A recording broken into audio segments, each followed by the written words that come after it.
Ikut Tuhan saja. Ikut Dikau saja. 178. Johan the Hero. Ada D 4/4.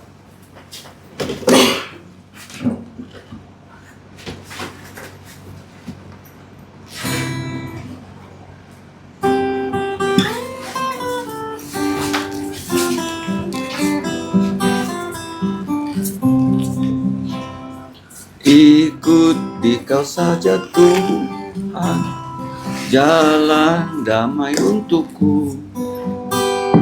Aku selamat dan sentosa hanya oleh darah-Mu. Aku ingin ikut Dikau dan mengabdi padamu. Dalam Dikau juru selamat, ku bahagia penuh. Turunkan gitu. Turunkan. Ya.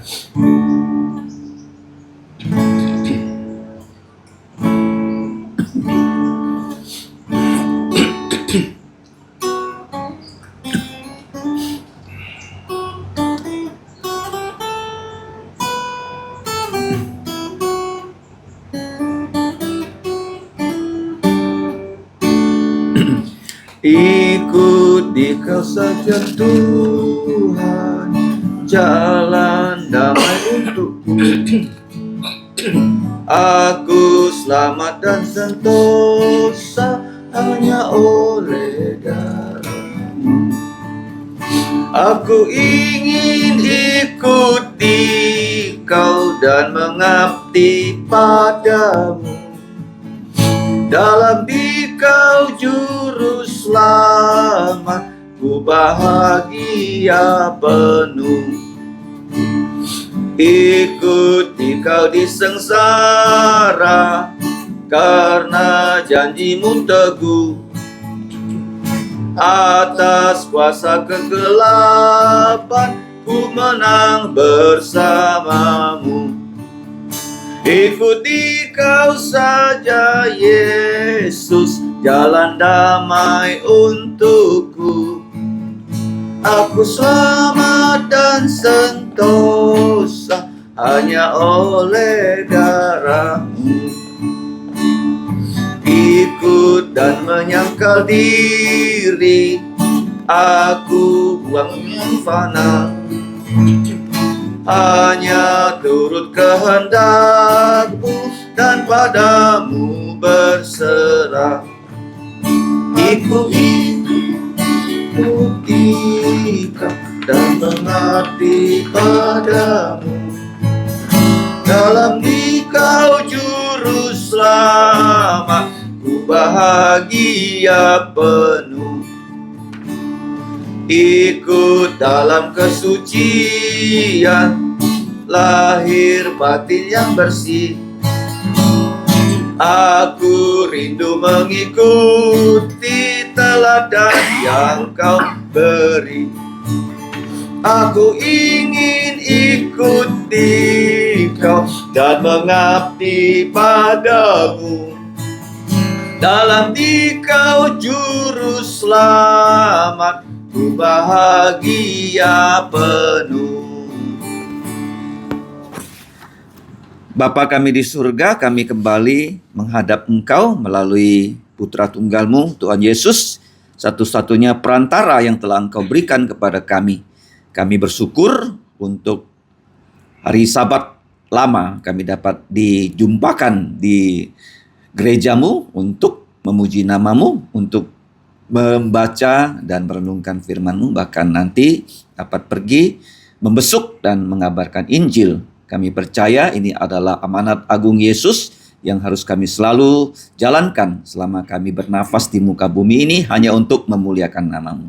Kami berdoa menyerahkan semua ini. Kami tahu kami tidak layak datang ke hadirat-Mu yang kudus. Kami adalah orang-orang berdosa.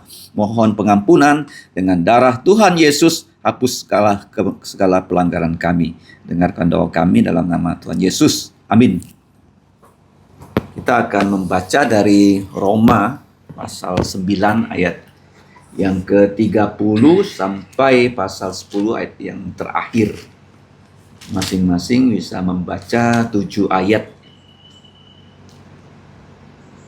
Saya akan mulai dari pasal 9 ayat 30, Roma 9:30.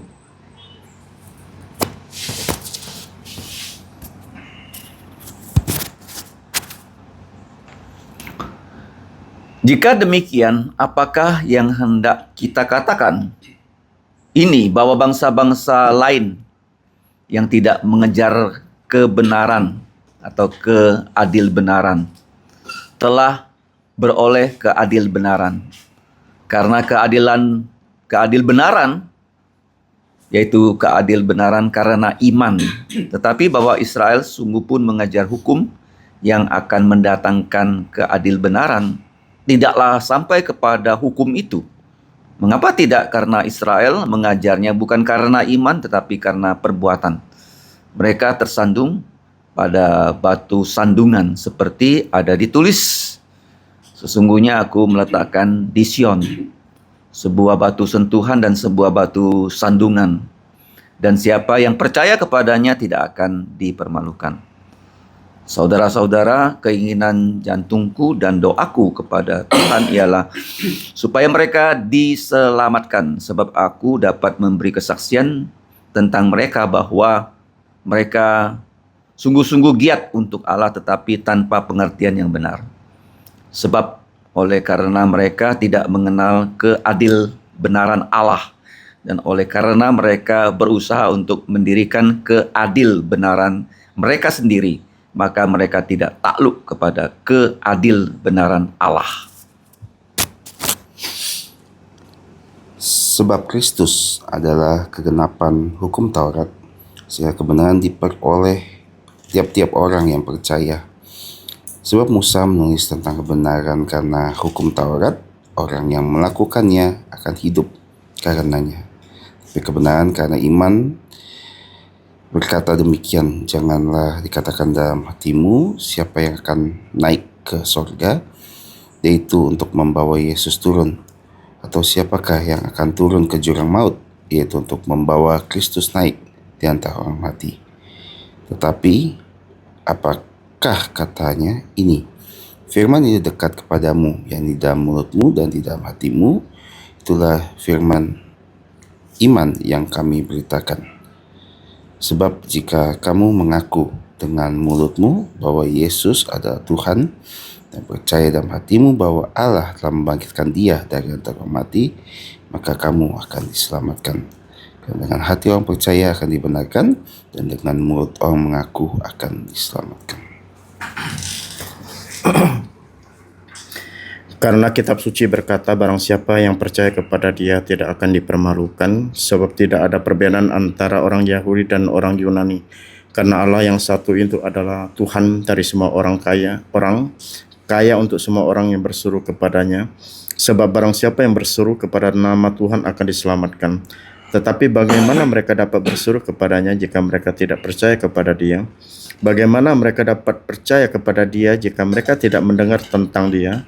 Bagaimana mereka mendengar tentang Dia jika tidak ada yang memberitakannya? Dan bagaimana mereka dapat memberitakannya jika mereka tidak diutus?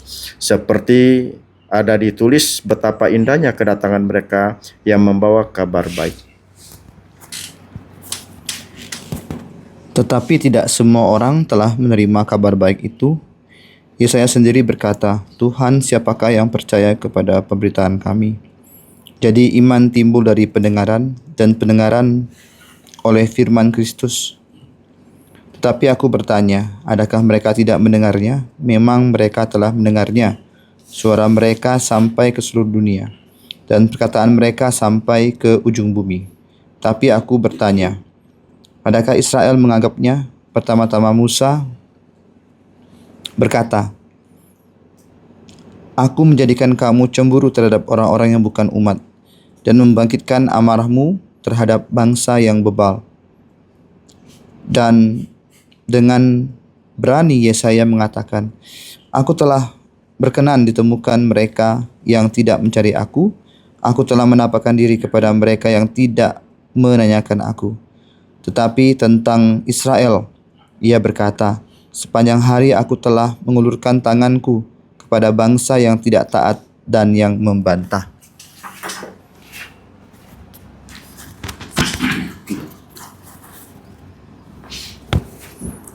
Kita bersyukur bahwa pembelajaran firman di Gema Parit nomor 2 sudah sampai di Roma pasal 9. Dan dari jadwal khotbah besok malam akan direnungkan dari ayat-ayat yang tadi kita baca.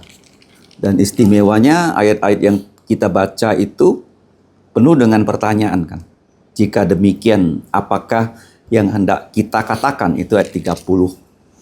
Jadi begitu banyak pertanyaan sampai penutup ya di pasal 10 ayat 19.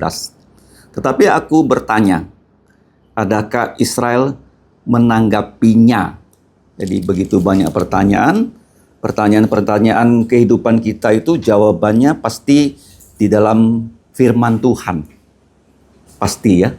Jadi di hidup manusia, baik hidup jasmani rohani, setiap pertanyaan itu merupakan problema ya. Problema. Pertanyaan-pertanyaan itu dijawab dengan firman Tuhan. Jadi yang dikatakan di sini itu banyak yang bersifat paradoksial ya. Yang mengejar ya keadil benaran ya. Jadi kata ini diterjemahkan dari dikaiozune ya. Sebenarnya bahasa Inggris menerjemahkannya sebagai righteousness. Tetapi kalau kita lihat paduannya itu adalah keadilannya. Kata keadilan itu kata yang besar di masyarakat Yahudi dan Romawi. Kalau orang-orang Roma itu mengenal betul akan dikaiozone, artinya ada hukum Roma kalau dijalankan dan hakim tuh mengetuk palu, ya. Jadi waktu pengadilan ya. Jadi istilahnya pengadilan. Pengadilan itu hakim mengetuk palu mengatakan ya kata dikaiozone itu terdakwa itu adil, artinya dia tidak terbukti melanggar hukum. Jadi di sini ya kata keadil benaran dikaiozone atau bahasa Yunaninya, bahasa Ibraninya itu zadik ya. Zadik. Nah, kalau kita lihat di sini Israel mengejarnya tapi berdasarkan perbuatan. Sedangkan kita tahu tidak bisa kan? Karena tidak ada lagi orang yang bisa menjalankan hukum Taurat. Jangankan menjalankan, menghafalnya saja ya. Untuk kita sudah jadi masalah kan. Mulai dari 10 hukum, ya kita berjuang dari kecil ya. Berusaha menghafalnya 10 hukum. Kemudian orang Israel itu punya 613 ya hukum yang begitu banyak ya. Yang bisa mereka kategorikan menjadi 248 perintah, 365 larangan. Jadi Israel itu ingin masuk surga berdasarkan ya ketaatan mereka pada hukum Taurat. Ya, sedangkan dikatakan di sini mereka justru tersandung.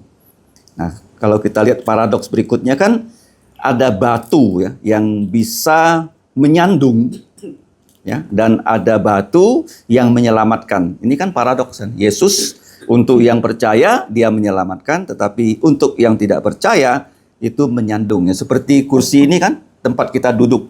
Tapi kalau orang nggak waspada jalan, dia kursi ini bisa menyandung orang jatuh. Ya, seperti ranjang di rumah kan, tempat kita tidur. Tapi kalau kita nggak waspada jalan, jadi ranjang kayu itu bisa ya menyandung kita. Ini di dalam perikop yang kita baca juga, selain pertanyaan, ya Rasul Paulus banyak mengutip Perjanjian Lama ya. Kalau kita lihat kutipan yang pertama sudah dicantumkan di ayat 33, seperti ada ditulis sesungguhnya ya aku meletakkan di Sion. Sion ini adalah satu bukit di Yerusalem yang melambangkan tahta Daud. Yang kita ingat di Yerusalem banyak bukit ya. Bukit Moria, Bait Allah berdiri, Bukit Kalvari atau Golgota, tempat Yesus disalib. Kemudian ya Bukit Sion, ada Istana Raja Daud, dan di Istana Raja Daud itu di kota Yerusalem sendiri raja-raja boleh dikubur dalam kota loh. Itu kuncinya ya. Kalau raja-raja yang tidak baik itu tidak boleh dikubur dalam kota. Tapi raja yang baik makamnya ya di dalam kota. Kemudian dikatakan sebuah batu sentuhan. Batu sentuhan itu artinya batu yang sudah diolah ya. Seperti zaman dulu orang tidak punya tegel, ya, tidak punya namanya marmer ya yang mereka pakai. Jadi batu marmer itu batu kapur dipotong ya untuk pembangunan rumah. Biasanya batu itu penting ya di zaman dulu untuk membangun rumah. Tapi batu itu bisa menjadi sandungan. Ini kutipan kalau kita lihat itu dari Yeremia 28:16. Jadi penting ya, di sini ada 2 kali 28:16. Yesaya 28:16 atau Yeremia 28:16. Jadi yang pertama nih dikutip Yeremia 28:16. Nah, kemudian ada juga Yesaya 28 ayat 16. Ya, kutipan berikutnya.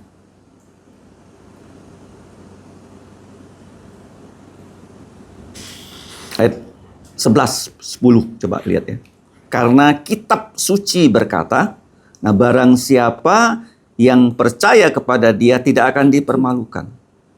Ayat 11 kalau kita lihat itu Yesaya 28:16 ya. Jadi penting dihafal ini 28:16.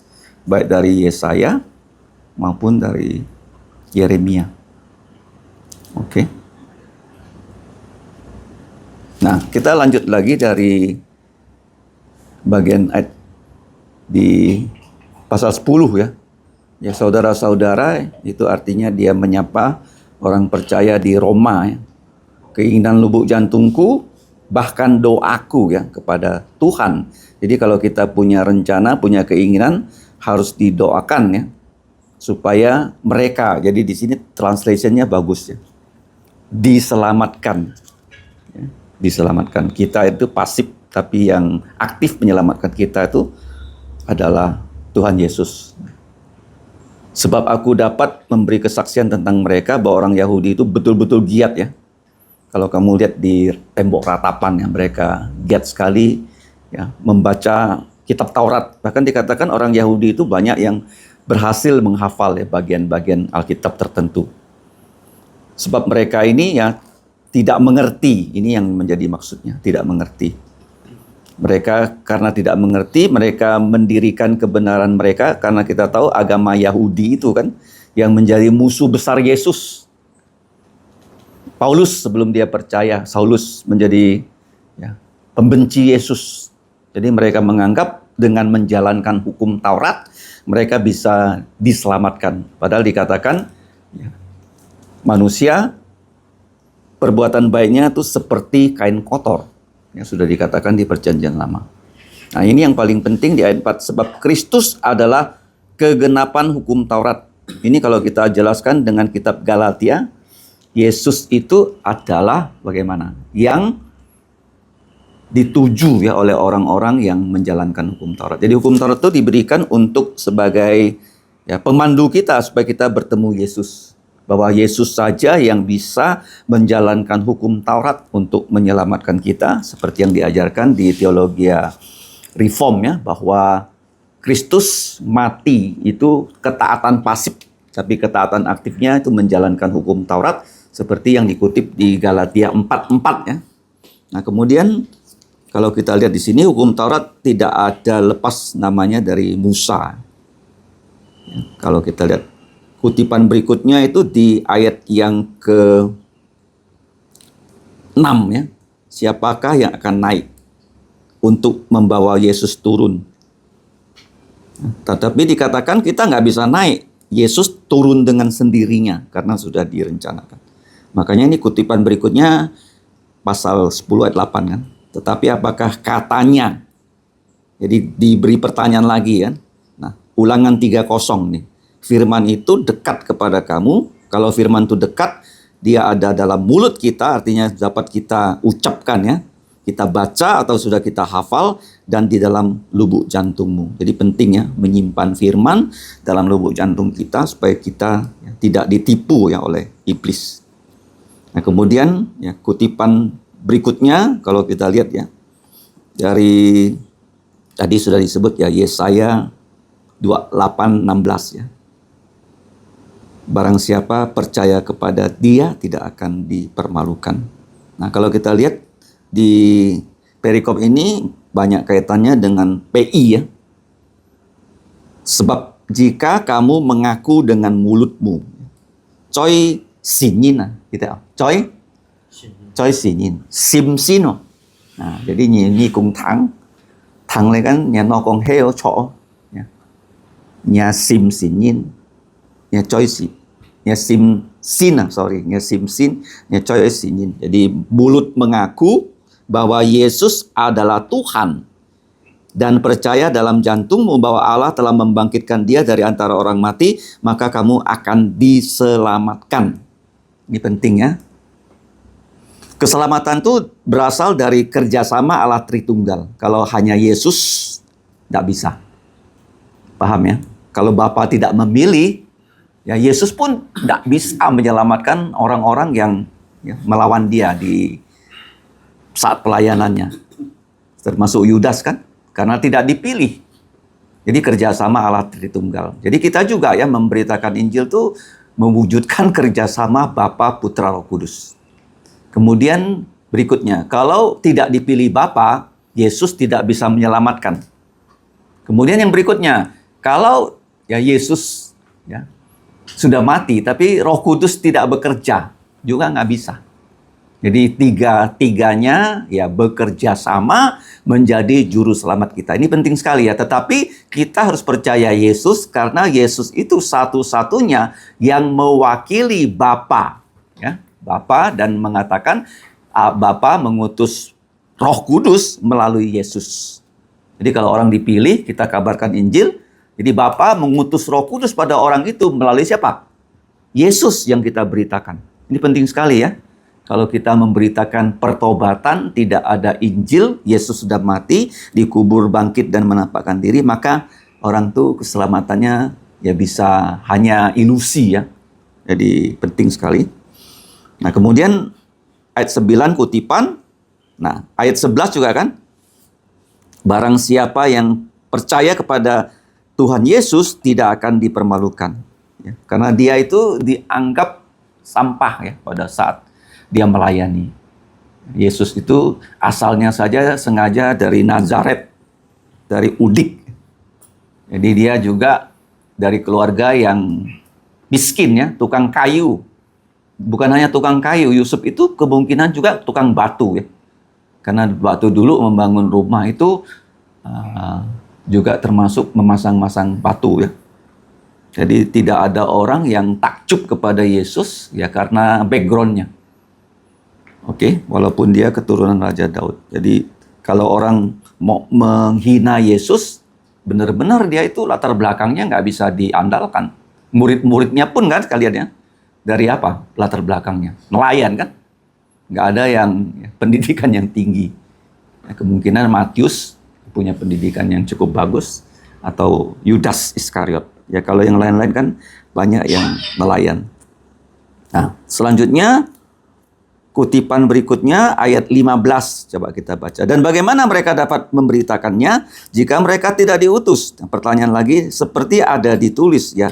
Betapa indahnya kedatangan mereka yang membawa kabar baik. Jadi di sini betapa indahnya Yesaya 52 ayat 7. Betapa indahnya kaki ya. Tolong dicatat di situ kaki ya. Kaki orang yang membawa kabar baik. Ya, biasanya indah itu wajah. Tetapi kenapa ini disebut kaki ya? Kita lihat Tuhan Yesus, dia bersama murid-muridnya jalan kaki ya. Ya dari Nazaret ke Yerusalem, kemudian dari Yudea, ya kemudian ke Samaria, ke Galilea, balik lagi terus keliling-keliling ya, yang memberitakan Injil. Nah, kabar baik itu adalah kabar yang damai ya. Kabar keselamatan. Kenapa kabar baik ya? Euangelion itu kata yang dipakai di Perjanjian Lama waktu orang menerjemahkan ya, bahasa Ibrani ke bahasa Yunani Perjanjian Lama, kata Euangelion itu sudah dipakai ya. Itu sebenarnya kabar baik itu adalah raja kita sudah menang perang, ingat ya. Itu kabar baik ini, Injil itu sudah dipakai di zamannya Roma ya. Artinya rajanya menang perang. Jadi Yesus sudah mengalahkan maut, itu istilahnya. Ya, kenapa Injil dikabarkan. Kemudian kalau kita lihat kutipan berikutnya juga di ayat 16 Yesaya 53 kan. Tuhan, siapakah yang percaya kepada pemberitaan kami? Jadi yang percaya, jadi iman itu timbul, ini juga ayat yang harus kita hafalkan, dari pendengaran. Jadi ada orang yang memberitakan firman secara lisan, dan orang mendengarkan firman itu diberitakan, dan mereka ya disentuh oleh Roh Kudus, dan mereka percaya pada Yesus. Sekali lagi ya, orang bisa percaya itu kerjasama Allah Tritunggal. Allah Tritunggal. Kalau kita kabarkan Yesus tidak dipilih Bapa, nggak bisa juga dia percaya.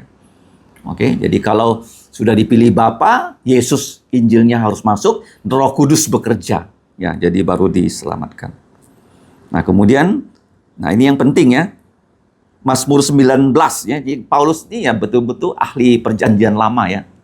Jadi kalau kita menjadi pelayan Tuhan, kita harus betul-betul terus ya belajar kitab suci. Ya, ada kesempatan sesempit apapun ya, kita pakai untuk belajar kitab suci. Suara mereka sudah sampai ke seluruh dunia. Dan perkataan mereka sudah sampai di sini ya, ke ujung bumi. Ini juga kutipan ya dari, kalau kita lihat kan, Mazmur 19 ayat 5. Bisa diaplikasikan ke Injil ya. Coba lihat Mazmur. Mazmur itu kan adalah wahyu alam ya, dan wahyu kalam. Atau general revelation dan special revelation. Yang sering kita pelajari ya, Mazmur 19. Sangat menarik ya, ayat ini pun bisa diaplikasikan oleh Rasul Paulus dalam pekabaran Injil ya. Nah, kutipan dari ayat 18 pasal 10 Roma, itu Mazmur 19 ayat 5 kan. Matahari bagaikan pengantin laki-laki yang keluar dari kamarnya. Ya. Terus ayat 5, tetapi gema mereka ya sudah terpancar ke seluruh dunia, dan perkataan mereka sampai ke ujung bumi. Jadi firman Tuhan itu diberitakan termasuk ya Injil. Jadi kemudian yang berikutnya kutipan lagi dari ayat 19. Allah sengaja mendatangkan kecemburuan karena orang yang tidak bersunat bisa percaya. Maka dalam ayat 19 itu kutipan lagi dari Ulangan 32 ayat 21. Ya, Ulangan 32 ayat 31. Kemudian ayat 20 dikutip lagi dari Yesaya, dan dengan berani Yesaya mengatakan, aku telah berkenan ditemukan mereka yang tidak mencari aku telah menampakkan diri kepada mereka yang tidak menanyakan aku. Jadi kalau orang mencari Tuhan tidak melalui Injil Yesus, mereka bukan bertemu dengan Allah yang hidup dan yang benar, tapi mereka membangun keagamaan mereka sendiri. Tetapi kalau kita bisa percaya, itu Tuhan Yesuslah yang mencari kita, yang bukan kita yang mencari Tuhan Yesus. Kemudian kutipan ayat 21 itu penutupnya dari Yesaya 65. Tetapi tentang Israel, ia berkata, sepanjang hari aku telah mengulurkan tanganku kepada bangsa yang tidak taat dan yang membantah. Karena kepada orang Israel diutus nabi-nabi dan rasul-rasul. Tetapi walaupun demikian, yang percaya dari bangsa Israel itu tidak terlalu banyak. Tetapi secara persentase ada yang mengatakan orang Israel itu secara persentase yang percaya pada Yesus lebih banyak dari bangsa manapun. Sekarang bangsa yang paling banyak mengaku diri Kristen tuh di Korea ya, di mana? Korea. Tidak sampai 50% ya. Lambang bendera mereka masih yin yang. Kalau di Korea kita masih melihat orang-orang membuka ini stand ya, mengabarkan Injil di jalan-jalan. Mereka kibarkan bendera, gambarnya salib, terus ada pengkhotbahnya. Bisa bahasa Inggris, bahasa Korea. Mereka di situ terus ya memberitakan Injil ya di daerah terbuka. Itu Korea, Korea Selatan. Ya, negara yang Tuhan pakai ya di akhir zaman ini ya, ketika Barat sudah lembek ya, Korea ini cukup maju ya. Jadi Korea itu ada yang baik, ada juga yang gereja-gereja yang melenceng. Yang gereja yang melenceng itu yang jumlah anggotanya hampir 1 juta loh di Seoul ya. Jadi kita lihat ya, Injil yang bisa diberitakan murni, bisa juga diselewengkan. Kita akan berdoa sebelum kita pergi mengabarkan Injil dan membesuk ya. Dari PI Jakarta ada pokok doa apa? Bersyukur kepada Tuhan kami ini bisa kembali lagi melayani Tuhan dalam pembesukan penginjilan. Bersyukur juga untuk persiapan-persiapan yang boleh dilakukan, baik untuk persiapan camp maupun persiapan sal. Kiranya Tuhan tolong untuk semua anak yang mendaftar. Di atas kertas memang lebih banyak daripada target, tapi kita nggak tahu apa yang benar-benar datang atau tidak. Kita hanya berdoa ke Tuhan yang menjadilah. Doakan untuk kesehatan kita semua, supaya kita bisa dijaga ya nanti minggu sibuk itu, supaya kita betul fit lah untuk membantu Tuhan untuk perjalanan kita sekarang. Manapun kita pergi, kayaknya Tuhan menolong kita. Terima kasih. Bersyukur untuk hari ini dapat sekutu bersama-sama. Doakan untuk pembesukan dan penginjilan. Doakan juga untuk pelayanan kita semua. Secara khususnya saya akan terjemahkan PI Ajin dari minggu. Dan juga doakan untuk perjamuan kudus di Pare nomor 2 yang melaksanakannya pendeta kita, supaya Tuhan memberikan kesehatan. Terima kasih. Saya bersyukur dapat ikut persekutuan pada pagi hari ini. Bukan untuk persiapan satu camp. Kebetulan saya dapat tugas dengan cerita dan juga materi persiapan ruang-ruangan camp. Dan meminta Tuhan agar semua dapat berjalan. Dan doakan Tuhan saja. Dia dari hari Jumat jam 10-an, dia jam 10 dia udah pulang duluan. Tapi saya WA kakaknya, dia bilang masih demam. Doakan agar Tuhan luas kasihan kampunkan. Kita bersyukur untuk persekutuan kita di pagi hari ini. Pokok doa selain tadi disebut yang sakit, kita juga doakan Marna ya, yang belum ada update tentang penyakitnya, dan juga Akeng yang akan disinar tidak lama lagi supaya jadwalnya keluar, karena penyinarannya itu 30 kali ya. Kalau 1 minggu itu 5 kali, bisa sebulan lebih, dan akan berdampak yang sangat dahsyat.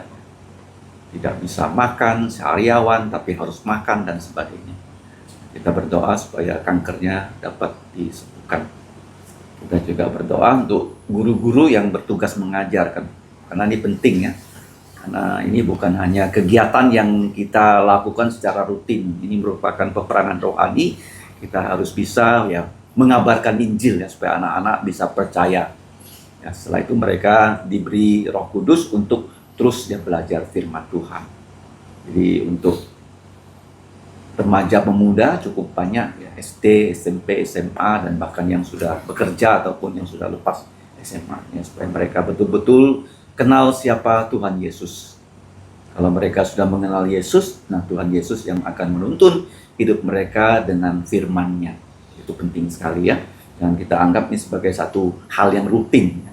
Jadi guru-guru punya peran penting ya, supaya mereka betul-betul mencintai jiwa anak dan mereka bisa menerima Yesus.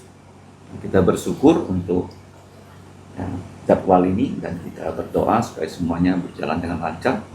Kita doakan juga pelayanan besok di 4 tempat pagi dan petang, dan juga doakan ya untuk pembangunan yang masih berlangsung untuk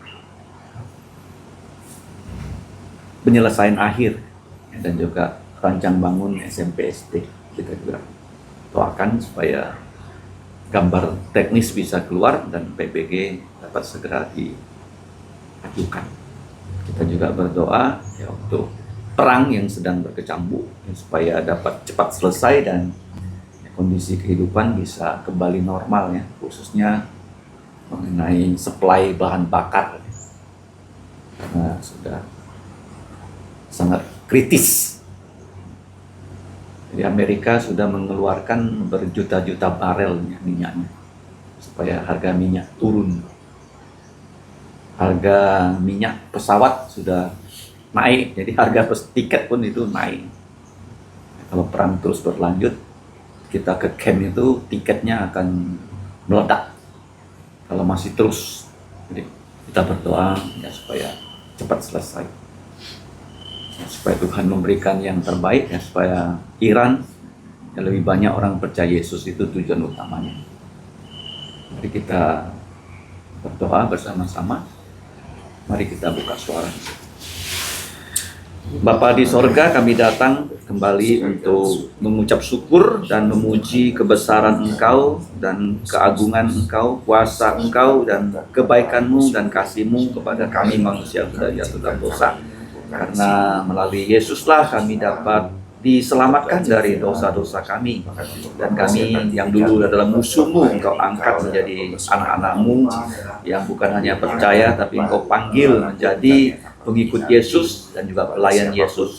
Bapa, kami datang memohon belas kasihan-Mu mengampuni dosa kami, agar kami dapat menjadi saluran berkat yang kudus kepada mereka yang kami kunjungi, baik dalam pembesukan dan pemberitakan Injil. Kiranya orang-orang dapat dengan otentik mendengarkan Injil, dan mereka yang sudah Kau pilih melalui Roh-Mu yang kudus, mereka digerakkan untuk percaya Yesus dan bertobat. Bapa, kami menyerahkan ya Bapa untuk pelayanan besok, kiranya Engkau menolong agar kebaktian-kebaktian bisa memuliakan nama-Mu. Yang sudah malas datang ke gereja, berikan mereka kerajinan kembali dan pertobatan. Kami juga berdoa untuk yang melayani Engkau, kiranya Engkau berikan ya, urapan Roh Kudus agar kami dengan sukacita seperti Tuhan Yesus dapat menunaikan tugas yang Engkau berikan kepada kami.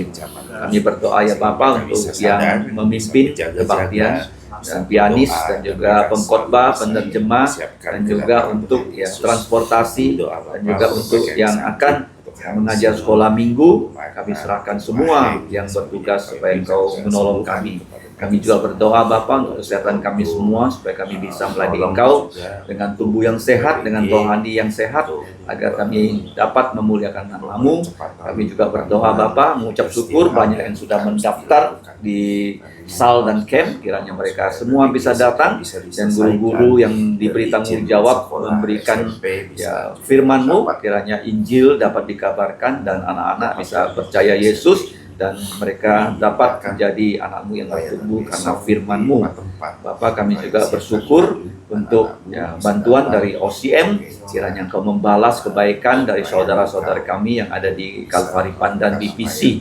Bapa, kami juga mau menyerahkan untuk ya, mereka yang sedang sakit, seperti saudari Marna, sembuhkanlah dia, dan suaminya yang belum percaya bisa percaya Yesus, dan juga untuk Aheng, supaya proses penyinarannya untuk treatment kanker dari